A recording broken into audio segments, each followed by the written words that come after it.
أعوذ بالله من الشيطان الرجيم. بسم الله الرحمن الرحيم.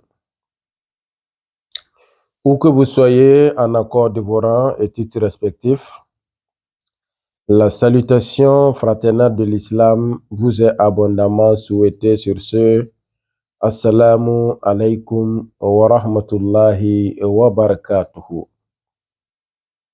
Alhamdulillah, Inch'Allah, aujourd'hui, pour cette séance-ci, nous allons vous présenter les prières de la rupture du jeûne. Les prières de la rupture du jeûne. La séance passée, c'était par rapport au temps, quand le saint prophète disait que lorsque vous voyez l'obscurité venir du levant et le soleil submerge vers le couchant, alors il est temps pour la rupture. Il avait également conseillé de se hâter à la rupture et de ne pas tarder pour la rupture. Pour la séance d'aujourd'hui, alhamdulillah, nous allons nous atteler sur les prières de la rupture. Pour les prières de la rupture, ça vient en deux sens. D'abord, Hazrat Muaz ibn Zahra, que Dieu l'agrée, sur lui la paix et les bénédictions d'Allah, dès qu'il a entendu faire ou lire cette prière de rupture du jeûne à chaque fois qu'il veut rompre, c'est-à-dire le saint prophète Muhammad sallallahu alayhi wa sallam. Et qu'est-ce qu'il dit? Allahumma inni laka sumtu wa bika amantu wa alayka tawakkaltu wa ala rizqika aftartu. Traduction qui est comme suite: ô Allah, je jeûne pour toi et je crois en toi. J'ai confiance en toi également et je romps le jeûne avec la nourriture provenant de toi. Pour ceux vraiment qui n'arrivent pas à mémoriser, c'est-à-dire c'est un peu difficile pour eux de pouvoir retenir cette prière un peu si longue, pourront aussi réciter celle-ci. Allahumma laka sumtu wa ala rizqika aftartu. Oh notre Seigneur ou oh mon Seigneur, pour vous, j'ai observé le jeûne comme discipline d'adoration. Et c'est à l'aide de ta provision que je romps le jeûne. Ibn Omar rapporte que sur lui, la paix et les bénédictions d'Allah, sur la lanterne de ce même hadith, que quand le saint prophète Mohammed sallallahu alayhi wa sallam finissait la rupture ou après la rupture, lisait cette phrase: Zahaba dham'u wabtalatil uruqu wa thabbatal ajru insha'Allah. La traduction est comme suite: la soif s'en est disparue et les nerfs, après des heures de fracas et de convalescence, regagnent leurs énergies et vitalité. Et s'il plaît à Dieu, la récompense du jeûne est déjà bien établie. Alhamdulillah. Donc, on continue toujours sur le chapitre du jeûne. Avec quoi rompre le jeûne? Salman ibn Amir Dabi, que Dieu l'agrée, rapporte que le saint prophète Mohammed sallallahu alayhi wa sallam a dit: si un de vous observe le jeûne, qu'il le rompt avec la date ou de l'eau pure, rapporté par Abu Daoud et Tirmizi.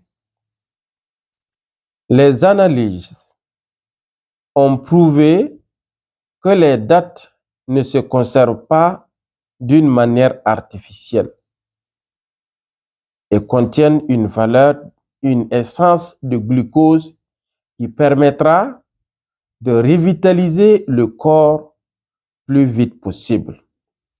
Les dates contiennent également des éléments du fer en elles. Le jeûne, une exception ou une discipline exemptée aux femmes en état de grossesse, aux femmes qui allaitent et aux femmes qui sont en état de menstruer. Le saint prophète Mohammed sallallahu alayhi wa sallam déclare que Dieu a rendu exemptées les femmes en état de grossesse et les femmes qui allaitent du jeûne. Alhamdulillah. Donc, il y a le verset coranique qui ressort: walitukmilul iddata walitukabbirullaha ala ma hadakum. Donc, c'est quoi le verset veut nous enseigner? Que lorsque, pendant le mois de Ramadan, dans cette période-là, si les jours nous manquent, si par exemple, il y a flux menstruel, ou il y a maladie, ou bien les femmes sont en état de grossesse, ou bien les femmes qui allaitent. Pour les femmes qui allaitent et qui sont en état de grossesse, la fidya ou l'expiation leur est due. Et les personnes tellement âgées aussi, l'expiation leur est due. Mais pour ceux qui sont en état de menstru et qui ne sont pas dans l'état de grossesse ni état d'allaitement, pourront compléter les autres jours après le mois de Ramadan. Nous revenons. Maintenant, il y a une question qui se pose par rapport aux femmes.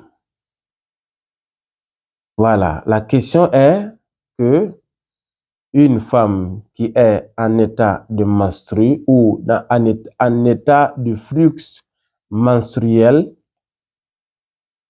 quand elle s'aperçoit, lorsqu'elle s'aperçoit que peut-être son flux ou bien l'écoulement du sang s'arrêtera avant l'aube. Après seulement la rupture du jeûne, avant d'aller se coucher, elle pourra prendre son intention de jeûne. Comme on l'a dit depuis l'apparition du crescent, Wabisawm yuqadin nawaitu min shahri Ramadan, que je prends intention que, Inch'Allah, demain, j'observerai le jeûne dans le mois de Ramadan. La femme qui est dans les dernières heures du flux menstruel prendra son intention du jeûne. Maintenant, avant le suhour, avant qu'elle ne prenne le suhour, elle doit se purifier. Elle doit se purifier du bain, de la purification, et elle prend maintenant son suhour et le carême ou bien le jeûne est validé pour toute la journée jusqu'à la fin du jeûne.